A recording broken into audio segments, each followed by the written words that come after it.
Hello everybody. Welcome to today's video. Welcome to the channel if you're brand new here. If you're brand new, I'll give you a quick introduction. Here we talk about three primary things: Mototherapy, moto vlogs, and reviews. So if that's something that seems interesting to you, I encourage you to go ahead and click that subscribe button and stick around. If this is your first time seeing a video, stick around. Let me know what you think about it. Tell me what you like, tell me what you dislike. Here we're always about improvements, getting our headsets in the right mentality. How can we develop healthier mindsets on and off the bike? So for today's video, we're going to be talking about focusing on what is in your control.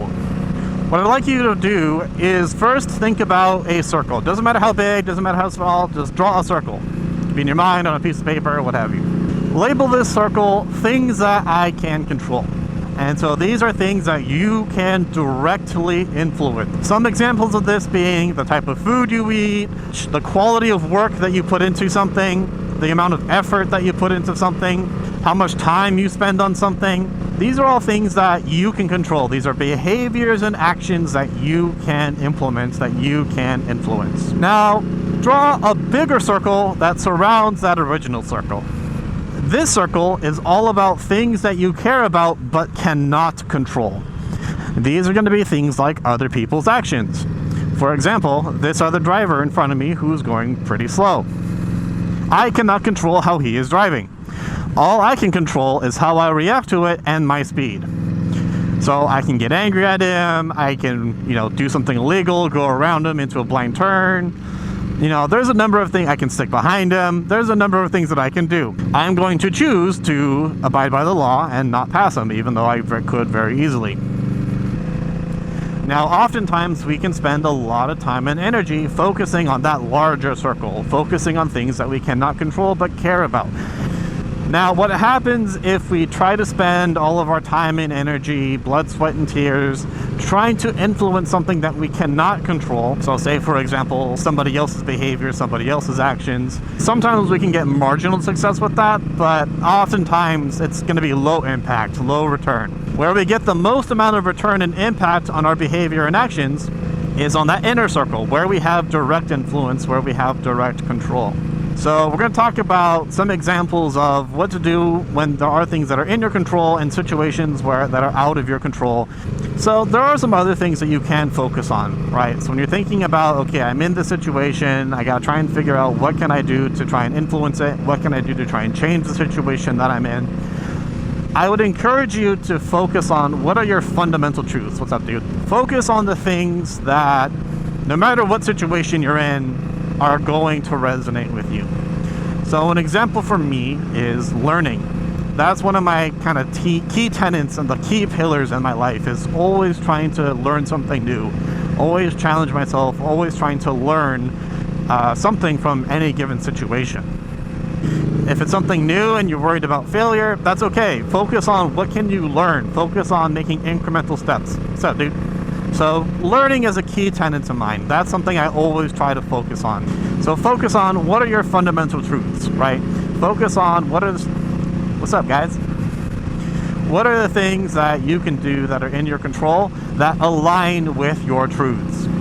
I'll share a quick story with you. So early on in my career, I was working at an office corporate job, and I was the coordinator for the team. Pretty low risk, easy to do job. A lot of admin work, just kind of gather things together, make sure everything's in the right space where it needs to be, send out the invitations for calendars, schedule the training sessions, yada, yada, yada. So I was fresh out of college, 6 months to a year at this point, and doing a pretty good job. And my manager came to me and said, hey, I want you to start facilitating some of our training sessions. I said, okay. And me being very deeply introverted, fairly socially awkward, but I said, sure, okay, I'll give it a shot. And my manager said, great, don't worry, you'll have your colleague here to help you, and she'll train you, and she'll coach you, she'll mentor you, and you'll co-facilitate a number of these training sessions together. And you'll be able to learn and go from there, and then down the line, when you're comfortable, you'll be able to take these on your own. And I said, okay, cool. Good for my career, good advancement, potential promotion, yada, yada, yada. So we're starting to get ready for our first 2 training. Now, the topic of this training is around a very unpopular change that was going on within the organization. Essentially, there's a safety net a lot of managers had regarding their employees, and the organization decided to remove that safety net, and then that burden got put onto the managers to, kind of deal with the situation without going into specifics.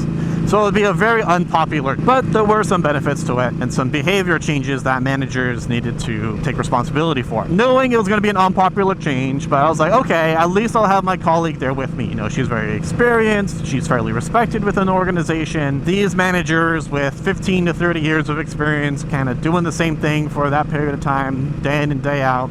They know how to do their jobs, they know what's going on, and they don't like to change fundamentally.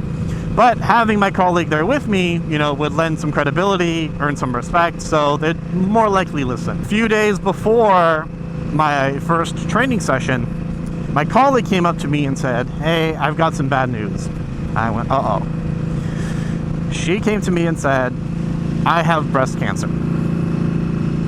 Now, for any of you who've been affected by breast cancer, who've had family or friends affected by breast cancer, I've personally had family members affected by breast cancer. You know how terrible it is. You know how bad it can be and how serious it is. So, of course, I was horrified and extended my support, and I was so sorry that she would have to go through this. And in that moment when she told me that she had breast cancer, she didn't seem frightened at all. It might have been an internal storm on the inside, but on the outside she looked very calm and tranquil. She shared with me, I'm going to focus on the things that I can control. And this is kind of like the first time I'm kind of hearing about this concept. But she said, even though I have this horrible cancer, I'm going to focus on what I can do to beat this cancer.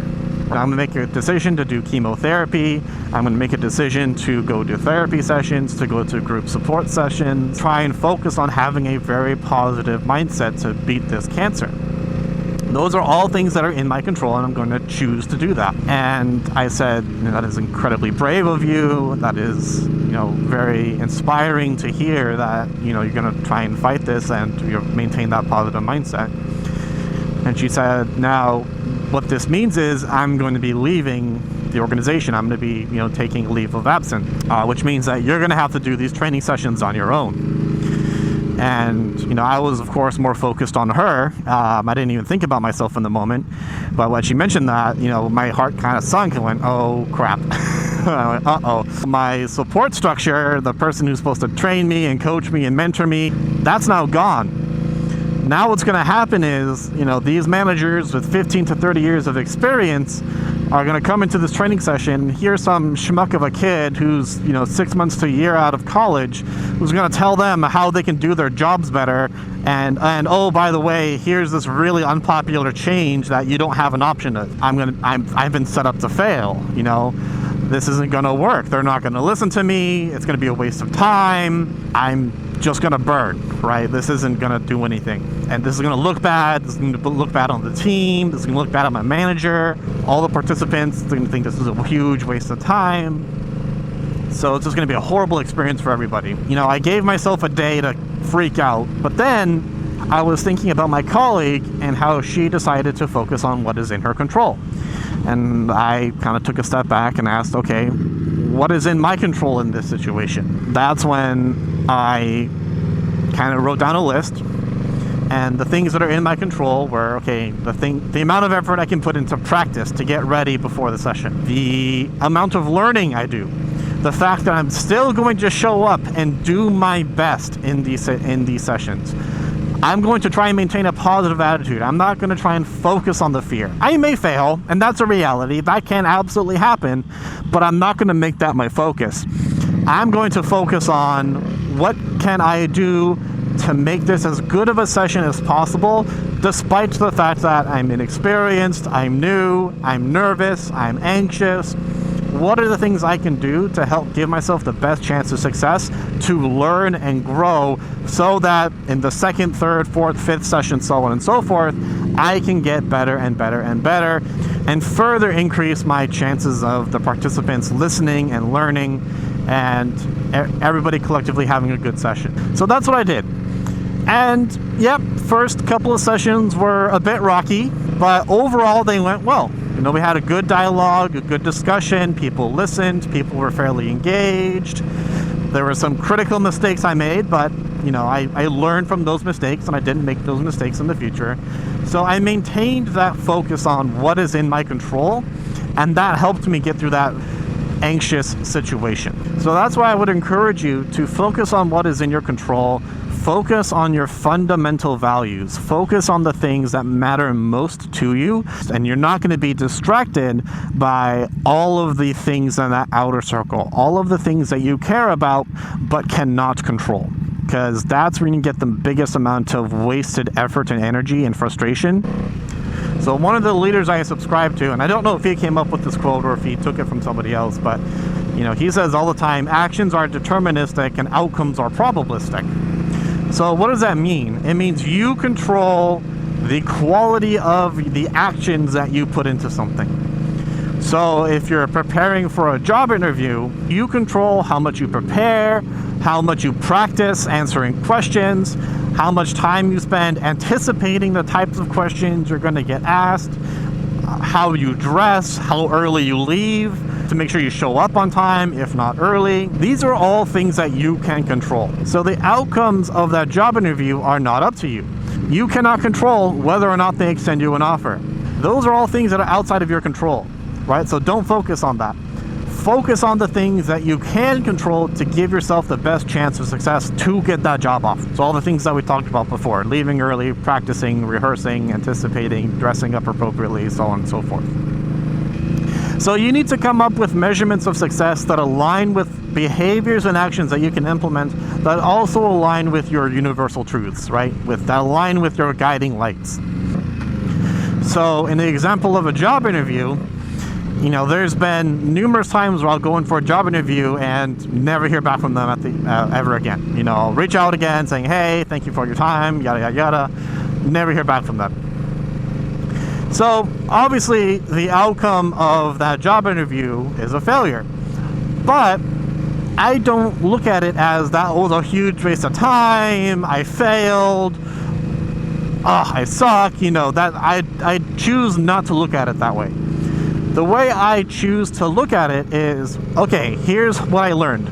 I learned how to do better research. I better learned how to handle difficult questions and being able to take a moment and think and come up with an appropriate response. I learned how to keep myself composed. I better learned how to appear more confident. Even though on the inside I might be scrambling to figure out an answer, on the outside I look cool, calm, and collected and can give an articulate response. So those are the things I decide to measure my success by. Did I learn something new? Was I able to better develop a skill that I was working on before or hadn't fully mastered before? And by those metrics, then I'm able to say, I have succeeded. Even though I didn't get the outcome I wanted, I have some measures of success, right? So it's not a complete and ultimate failure. So I always encourage you to focus on what is in your control, and you're gonna get more value out of whatever situation you find yourself in. You are going to be able to do more than what you had previously because you're going to have a greater degree of influence. And by the way, over time, for the people who are able to consistently focus on what is in their control, their circle of influence will actually grow because they are able to build more allies, they're able to get more promotions, they're able to learn more, so they have more experiences to leverage from. So their actual circle grows over time, just simply by focusing on what is constantly in their own control.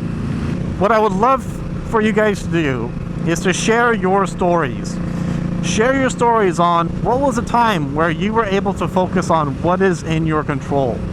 Or what was a time where you focused on something that was out of your control? What was the outcome? And what would you do differently if you were in that situation again? We all go through, situations in our lives, and we can collectively learn from one another. We can share our experiences so that way people don't make the same mistakes that we've made in our past. So I encourage you in the comments below, share your story. What was the outcome? What were the actions? What was in your control? What were you going through? Let's get our head in the right space. So that's going to be about it. If you liked the video, let me know what you liked. Go ahead and click that like button. If you didn't like it, go ahead and dislike the video, but do me a favor and tell me why. Please offer that feedback. Be brave, do good, take care of yourselves. Peace!